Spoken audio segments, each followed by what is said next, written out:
మన ఈ నగరానికి ఏమైంది సినిమా ఉంది కదా, ఈ నగరానికి ఏమైంది సీక్వెల్ అయితే వచ్చేస్తుంది. ఈ రోజు అనౌన్స్మెంట్ అయితే చేసేసారు మన వాళ్ళు.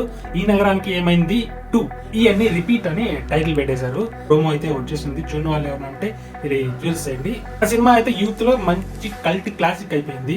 ఇప్పుడు వచ్చేసింది. ఈసారి ఫ్లైట్ పెట్టేశాడు. అదర్ కంట్రీకి ఏమన్నా వెళ్తాడు చూసేద్దాం. తరుణ్ భాస్కర్ లాస్ట్ సినిమా కిరాకోలా అంతగా ఆడియన్స్ ని మెప్పించలేకపోయింది. ఈ సినిమా ఒక రేంజ్ హైప్ అయితే ఉంది. 2-3 స్టార్ హీరోస్ అయితే క్యామియోస్ అయితే ఉంటాయి. మెయిన్లీ బాలయ్య బాబు క్యామియో అయితే గట్టిగా వినిపిస్తుంది. చూసేద్దాం మీకు అనిపిస్తుందో కామెంట్ వేసేయండి. మన ఈ నగరానికి ఏమైంది సీక్వెల్ అయితే వచ్చేస్తుంది. Feel good movie.